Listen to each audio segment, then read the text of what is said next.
Everyone, and welcome to our next unit called Transoceanic Encounters and Global Connections.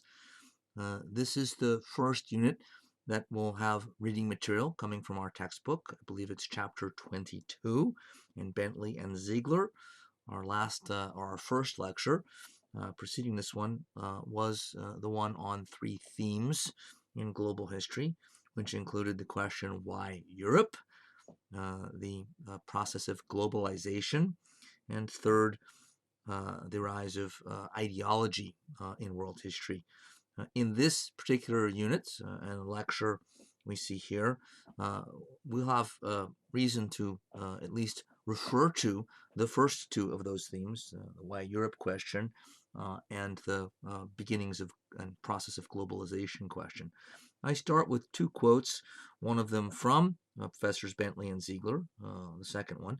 The first one from one of the most famous world history writers and professors, William McNeill, in a somewhat more dated book.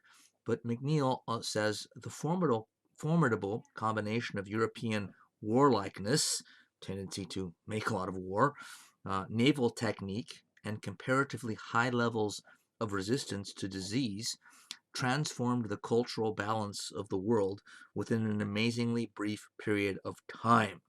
So, giving you there succinctly a number of reasons why and how the Europeans were able to transform the balance of power worldwide in a fairly short time period. The quote from our main texts claims that the projection of European influence brought about a decisive shift in the global balance of power. After 1500, European peoples became much more prominent than before in the larger world, and they began to establish vast empires that by the 19th century dominated much of the world. So the why Europe question sort of is front and center, at least in this unit, as we begin to go chapter after chapter in our textbook. And this brings us to the Indian Ocean trade, centered around, you guessed it, in and around the Indian Ocean. And this was the center of the world economy circa 1500, circa C period, there you see, means around or about. And this gives us some all-important context for understanding the rest of this particular lecture and unit. Europeans aren't even on this map. They would be, well, a little bit. Italy, you see in the upper left, and Greece, but most of Europe is not included here, and for good reason. We're looking on the map here at the center of the world economy around 1500, and Europe was nowhere near the center of the world economy. Europe was a backwater, and Europeans knew it. And as it says here, Europeans knew where they needed to go, which was here, the Indian Ocean, but looked for new ways to get there and were eager to bypass the Mediterranean merchants and cut out the middlemen. So what does this mean? It means that Europeans had already gone to India and to China, other parts of Asia, and brought back all kinds of exotic goods that Europeans fell in love with. And so there was high demand for things like Chinese silk and Indonesian spices, Indian calicos, cotton fabrics, clothing. This stuff was in huge demand.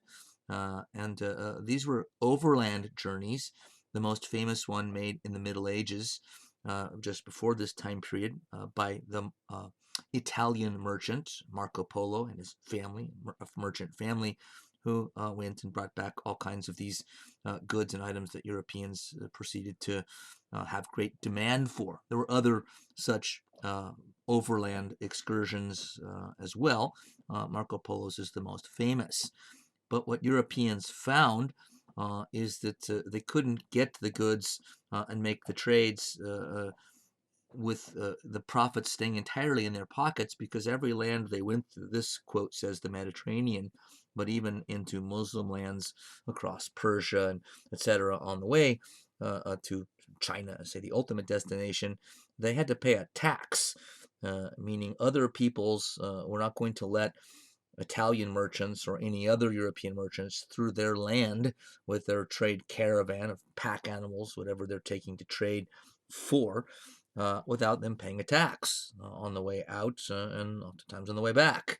So that they lost part of the profit to middlemen that inserted themselves. This is a kind of a tariff on products being coming in. You can come into our country, go through our country to get to China, but not without us taking a cut. So Europeans from this point forward desire to find a way to cut out the middleman, as it says at the bottom, which is a very simple and common strategy in capitalism or in trade, in production and sale of goods. You cut your costs by cutting out the middlemen. So they wanted to take their trade straight to India and straight to Indonesia and China, to the Indian Ocean trade, without having to go through these middlemen. And the only way to do that was to find a sea route or sea routes to the Indian Ocean, which would require them, at least at first, to go all the way around. If you look at this map and go to the upper left-hand corner where it says Italy, Spain and Portugal are just to the upper left of Italy. They're not visible here in the map, but those the Portuguese, we'll see, have to kind of go down the west coast of Africa, and not on the map either. A little bit of it is around the Cape of Africa, southern tip, which isn't seen there, and then come up into the Indian Ocean. And they didn't even know that at first that Africa was a continent and how far south it went, but they began exploring, as we'll see. And this brings us to sort of the first important person in our story, Prince Henry the Navigator. And he took on that name, the Navigator, because he was kind of obsessed with his country, Portugal, becoming a leader in seafaring technology. And he was a member of the royal family, prince, so he wasn't the king, but he was a royal himself. And as it says from a book about the Portuguese early navigating of the seas, Henry, this guy, began to sponsor expeditions down the coast of Africa in search of slaves, gold, and spices. So this was, again, an attempt for the Portuguese to reach out and trade. Yes, in slaves, gold, and spices. So certainly this is unpleasant and deeply inhuman trade, at least the slaves part of it. But this was Portugal and followed by other European countries starting to go further afield because the technology began to be there for them, mainly shipbuilding. Year by year, headland by headland, Portuguese ships worked their way down the southward sloping coast of West Africa. Eventually, they began to delineate the shape of a continent and eventually proved that it was a continent, as we'll see. Another textbook that I sometimes use says, with only 2% of the population of Christian Europe, Portugal devoted far more energy and wealth to the geographic exploration of the world between 1415 and 1460 than all other European countries combined. So that helps us to explain, well, why is it the Portuguese, smaller European country, that's the first one to eventually get to where the Europeans want to go by sea, which is the Indian Ocean trade? It's partly because of their geographical location. Portugal juts out into the Atlantic as well as the Mediterranean. So it would make sense that their leaders, like Prince Henry here, would say, you know what, we're kind of naturally situated and located geographically to take advantage of that by building bigger, better ships and sending out more expeditions to trade and explore. It's to our advantage to do so. England was farther away, so not surprisingly, they come into this a bit later on, though they do eventually get into it themselves. The Portuguese lead the way. And the Portuguese emphasized learning about different cultures here in West Africa. and beyond as they started to move further and further, afield across the oceans. So experience and information that they gather, intel in a sense, because the Portuguese, some of their leaders and scholars were surely interested in other cultures for reasons of pure intellectual curiosity, but most of this was intel to learn about other cultures, to take advantage of them in often very ugly and brutal ways, as we'll see. Uh, Prince Henry, quoting now from the same source I just did, dedicated himself to this project, collecting information about types of ships, technology, compasses, astrolabes, geography, found ways to increase Portugal's trade to pay for exploration, and overall pushed his country to always do more along these lines. So Prince Henry is kind of the first major figure in the Portuguese government to push Portugal in the direction of greater emphasis on foreign long distance trade by sea and exploration by sea.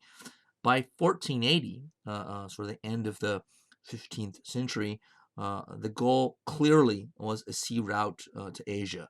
So when they first started exploring the West African coast, that wasn't necessarily the goal to get to the Indian Ocean. They were just trying to go further and further with their ships and sort of see what was there and what advantages that they might get through trade, conquest, etc.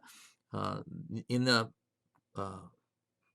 age-old, centuries-old map here on the left, you can see Portugal and Spain.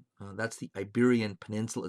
It's called the peninsula where modern-day Portugal and Spain both are. So in the upper left of the map, Portugal is sort of the western, on the left, third or so, or fourth of that piece of land. Spain is most of it to the right. And you can see there that it juts out into the both the Mediterranean, which is to the right of it, and the Atlantic, which is sort of to the left and sort of lower left.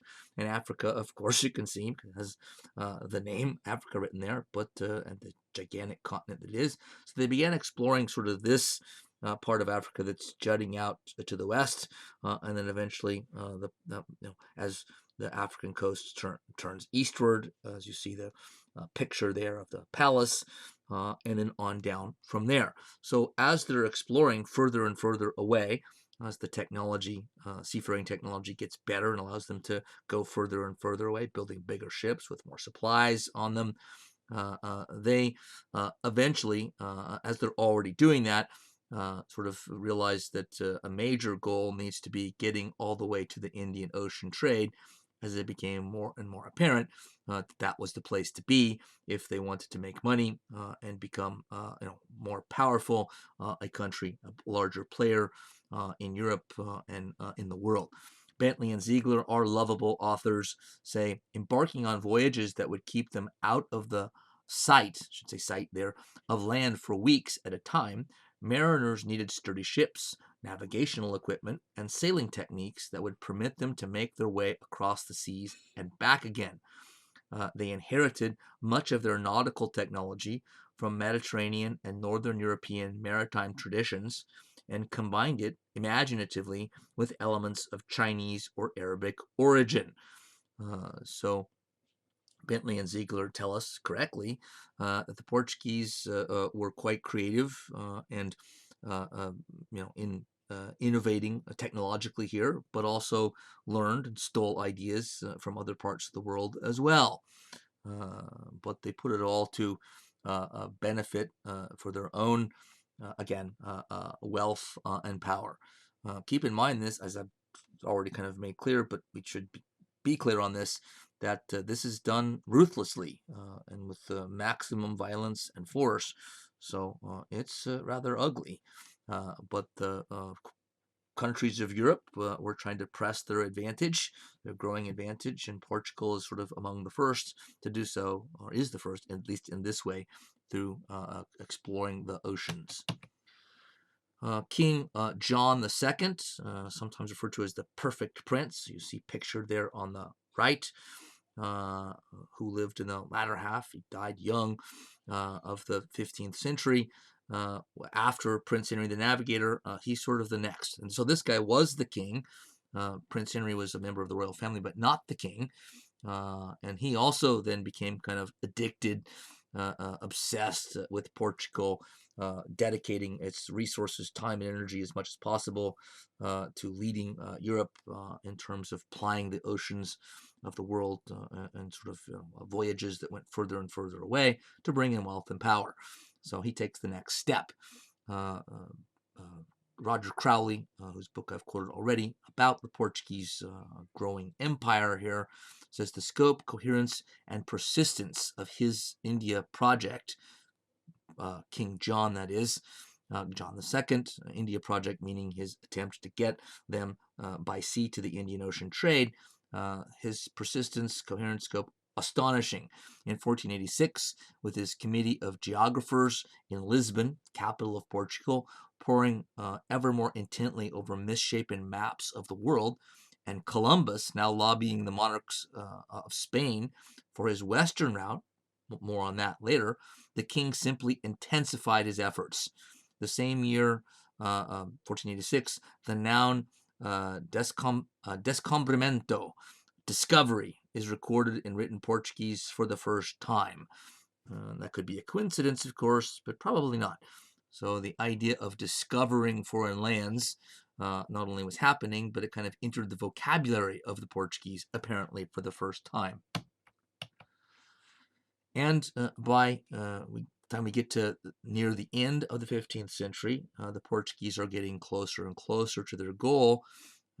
First with the famous voyage in 1487 and 1488 of Bartholomew Diaz, one of their great ship captains, who finally found, after decades of them trying to find, the Cape of Good Hope. I mean, they named it that, but the southern tip of Africa. Remember, they're trying to get to the Indian Ocean, and they're year after year, decade after decade, keep going down the west coast of Africa, kind of the lines you see on the map there on the right, but keep coming up short because Africa is a large continent, and they didn't know, where it ended, when it ended. They didn't even know if it ended, in fact. But they finally found their way around on this voyage here, and Diaz found what the Portuguese were looking for. And quickly came home with the news. So his fleet, which was rather small, wasn't equipped to be able to go all the way around and into the Indian Ocean, up the east coast of Africa, and past the Persian Gulf. So it's still a long way from the Indian Ocean, and so he wasn't outfitted in enough supplies to go. So his job was to see if he could find the southern tip of Africa, and he did, and he came back with the news. Diaz, according to Crowley, had achieved two major breakthroughs. He had shown definitively that Africa was a continent. That wasn't for sure before. They didn't know that for sure before. A continent with a seaway to India. And by his inspirational swing out to sea, he had unlocked the final part of the riddle of the winds and suggested the way to get there, not by slugging down the African coast, as you can see the purple lines show there, how they did it before, but by arcing out into the empty Atlantic in a widening loop and trusting to the reliable westerlies, meaning the wind pattern, westerly winds, to carry ships around the continent's tip. It was the culmination of 60 years of effort by Portuguese sailors. So a lot of trial and error had gone into this. The voyages were dangerous. A lot of ships sunk. A lot of sailors, ships' captains died and never made it home. So this was harder than it might even sound. More dangerous, and it took a long time. It took half a century plus to get into position to even round the Cape, which they finally did here. And this is all part of kind of a learning curve, again, trial and error. And what Diaz did is sometimes referred to as the volta do mar, or turn of the sea, directly translated from Portuguese. But part of the process of this exploration was sort of learning by doing, trial and error. And they learned about the wind and current patterns in first the Atlantic Ocean as they're sailing down the west coast of Africa, as we've seen, but then eventually in the Indian Ocean and beyond as well. You can see a rather crude map of some of those patterns, which we don't need to know specifically, but just to understand that this is one of the pieces of knowledge that's crucial to seafaring, that they're picking up how to take advantage of and not be harmed by the direction of the winds and the ocean's currents. So figuring out the trade winds, as they became known, as a major step in the history of navigation of the world's oceans. Bentley and Ziegler, again, our lovable authors, say in the Atlantic and the Pacific Oceans, strong winds blow regularly to create giant wind wheels, as they're sometimes called, both north and south of the equator, and ocean currents follow a similar pattern. Winds and currents in the Indian Ocean follow a different but still regular and reliable pattern. During the summer months, generally between April and October, monsoon winds blow from the southwest throughout the Indian Ocean basin, whereas in the winter they blow from the northeast. Once mariners understood these patterns, they were able to take advantage of prevailing winds and currents to sail to almost any part of the earth. So the Portuguese get the lead on this knowledge, but eventually it spreads, or other countries figure out these patterns as well. It was important to know the monsoon winds because you can see for a big chunk of the year they blow one direction into the Indian Ocean from Europe, and the other part of the year away.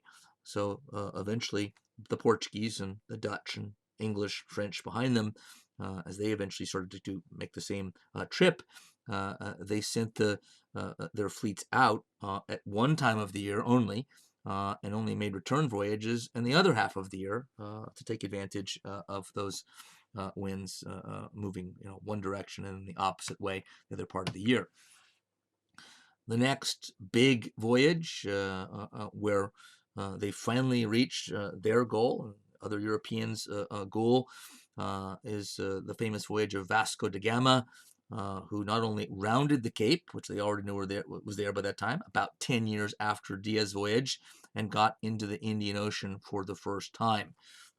Again, it took 10 years between the time they finally found the southern coast of Africa and know that they could get around it, to actually doing it, which does show you how much time, effort, resources, money, brain power, human power was needed to sort of outfit these voyages, get these ships together, put all the resources together. It wasn't just done overnight. The first Portuguese, according to Professor Rourke, fleet to sail to India was this one, all the way to India. Portugal quickly capitalized on the commercial potential of da Gama's new sea route. By the early 16th century, meaning early 1500s, just after this, the Portuguese controlled a far-flung commercial empire in India, Indonesia, and China, what became known to the Europeans as the East Indies. European armed trade began here, partially because of the early trade imbalance. More on that in a moment. Roger Crowley tells us that all of da Gama's ships, with some 150 men, could have fitted inside one of Zheng He's junks. That requires some explanation, but China, at the very beginning of this century, the 1400s, had the largest and most high-tech fleet of ships in the world, and it was commanded by an admiral named Zheng He. And it was far more impressive than anything the Europeans had even now, almost a century later. But as fate would have it, one of the Chinese emperors made a decision after that fleet made, I think, 7 voyages into the Indian Ocean to dismantle the fleet because it was so expensive. China had other priorities, and so the decision was made to basically scuttle the fleet. So da Gama's ships were far less impressive overall. The Chinese certainly could have sort of done the same thing in reverse that the Portuguese had done in decades before, meaning go from China, around the tip of Africa to the west and up to Europe or wherever they wanted to go, because their ships were clearly bigger, better, more sophisticated than anything the Portuguese or other Europeans have, even decades later. So that's what the writer is referencing here. The gifts they offered, the Portuguese, to a Hindu king were so pitiful that he refused to inspect them. And you're supposed to bring gifts. This is part of the Indian Ocean customs, and in their this extensive trade, which not only included Indian merchants and Chinese merchants and Indonesian, but East African merchants, Muslim merchants, all sort of moving to port after port by sea, and they've been doing this for hundreds of years. And part of the custom, not the only part of the world that did things this way, was that when you were coming to a place for the first time and wanted to be involved in the trade, you were a newcomer, you had to bring gifts to the place that you're visiting. It didn't, in a way, end up being kind of like a tax, but there were personal kind of ties and elements of trust that came along with the gift. And the Portuguese didn't know how this worked; they'd heard about it, and so the gifts that they brought, De Gama brought, were rather flimsy, and the Indian prince wouldn't even look at them. This is an insult. So things weren't going well from the start for the Portuguese, at least at the very beginning. But they announced their intentions, which is to stay and insinuate themselves in the trade, whether the peoples that had been there, for centuries liked it or not, with red crosses, meaning Christian crosses, crucifix painted on their sails, and bronze cannons. So it was the cannons that that decided in the end whether or not the Portuguese would stay, because the other groups whose lands and trade routes they're intruding on didn't have cannons at that point, or at least nothing like these cannons. Unlike the Chinese, they shot first. They shot first, or say the Portuguese shot first and never went away, meaning they just sort of muscled their way into the Indian Ocean with guns blazing and saying, "You're going to trade with us or else." So they didn't ask; they demanded and used force and threat of force to insinuate themselves there. That's what armed trade means. On the other side of the picture, bottom left, armed trade. It sounds kind of like a funny phrase. But so wait a minute, you're forcing your way to trade? Yes. So the Portuguese came armed and ready to trade, whether you liked it or not. But part of the reason that they did it this way, and this gets back to, again, the phrase at the bottom left, armed trade and the early trade imbalance. The Europeans didn't have that many things, the Portuguese included, but the English, Dutch, French, others as well, come after the Portuguese. They didn't have that many things to trade that people in Asia wanted. And we know the reverse was not true. Remember, Marco Polo and others when they brought back, Chinese silk and Indian textiles, Europeans went mad for these things. So there's a trade imbalance in the sense that the Europeans don't have much that the people in Asia want. I'm not saying they don't have anything, but they don't have much. And the Asian products that Europeans want, they really want.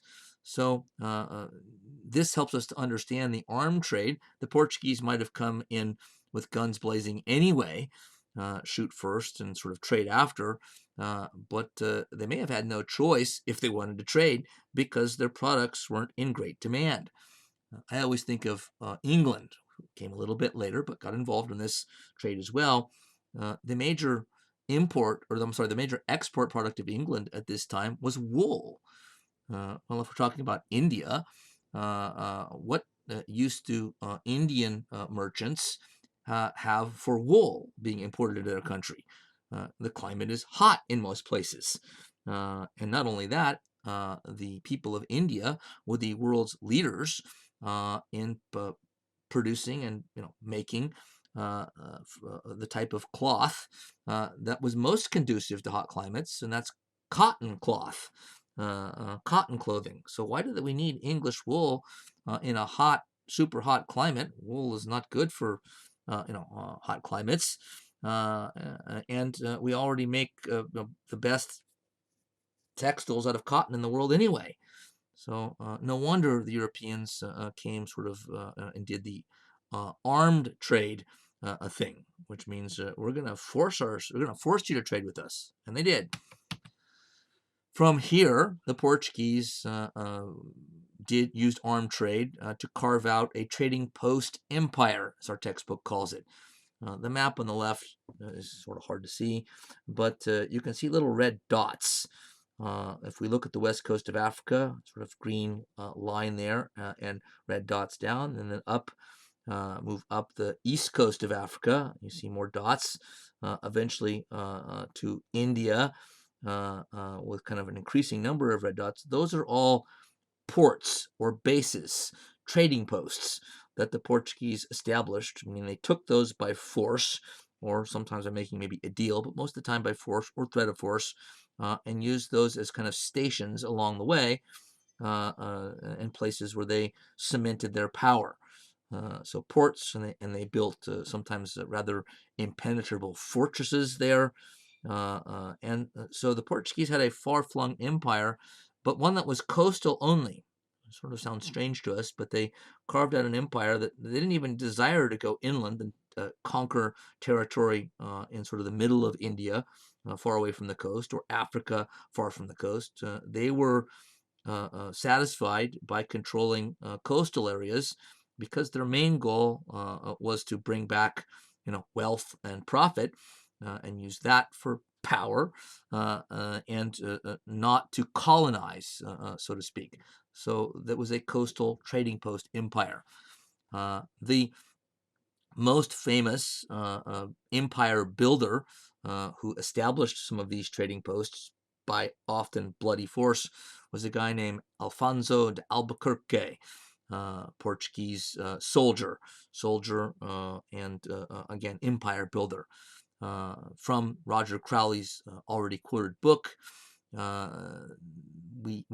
he describes here the second attack on a place called Goa, one of the most important strategic ports that the Portuguese took. The first attack failed. The second attack succeeded. He says Albuquerque divided his forces in three and attacked the town from two directions. What followed was not a triumph of the organized military tactics he had been trying to instill.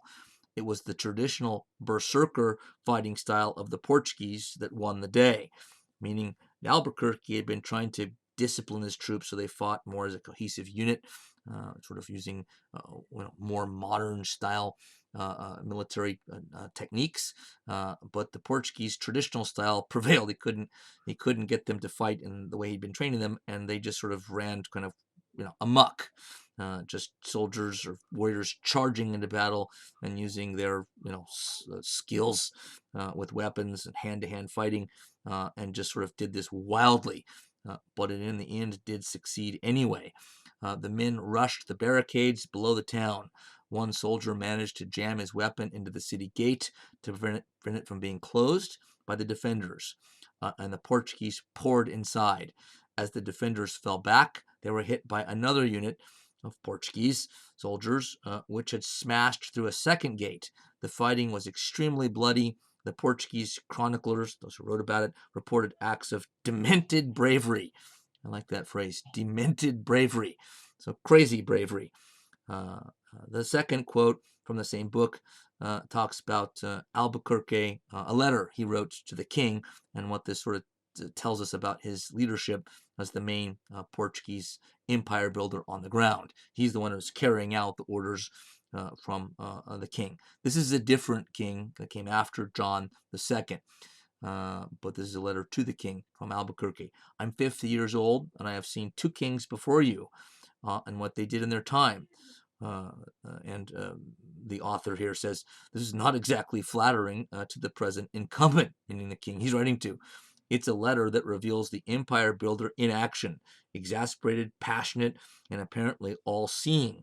At times he's breathlessly blunt, railing against the fidalgos and their indiscipline, sort of the Portuguese uh, uh, upper classes that are involved here, officers who aren't doing what he's ordering them to do. He's been gone for a while and comes back and finds all kinds of disorder, and he's enraged about it. They feel free to do as they please, he told the king, and care not a jot for my decisions. And castigated his monarch for lavishing resources on campaigns in Morocco, far away from the Indian Ocean. Yet you abandon India, he said. He was irate at the lack of men, materials, and money, not least the rotten ships, and bitter at the dire results. So this guy was a tough taskmaster over those under his command.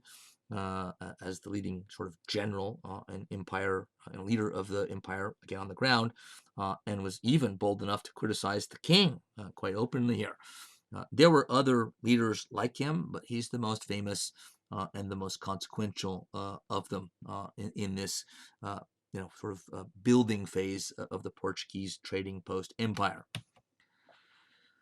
Fast on the heels of Portugal, although we are fast forwarding through part of a century here, but the textbook is trying to give you a sense of how this stuff kind of played out over time, unfolded over time. Eventually, as the English and the Dutch, among other European countries, got involved in this, they kind of added some new wrinkles to European trade involvement in the Indian Ocean trade. Both the English and the Dutch started their own trade companies, private companies that were protected by the government and actually given a monopoly by the government of trade rights. So no other companies in England and Holland, the Netherlands, could compete with these because the government gave them a monopoly. The British East India Company, or EIC, was formed in 1600 exactly, and the Dutch East India Company, or VOC, translated from whatever those initials stand for in Dutch, I don't know, I forget, in 1602, 2 years later. Bentley and Ziegler, two especially powerful joint stock companies, meaning that they sold stock in stock exchanges like we have now, the New York Stock Exchange today, and sort of an earlier version of this type of publicly traded company, partially publicly owned. Private merchants advanced funds to launch these companies. So people invested and bought shares and outfit them with ships and crews and provide them with commodities and money to trade. Although they enjoyed government support, the companies were privately owned enterprises, pocketed the profits accordingly. Unhampered by political oversight, company agents concentrated strictly on profitable trade.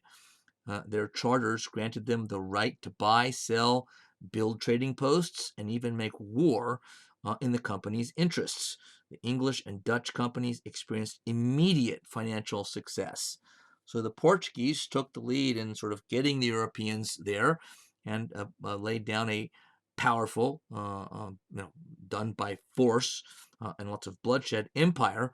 But because Portugal was so small, it didn't take that long, less than a century, as we can see here, for them to kind of be overtaken in terms of power and ability to trade lucratively in the Indian Ocean by other European powers, in this case, primarily the English and the Dutch. For now, the French eventually would get involved as well, and they had their own trading company too.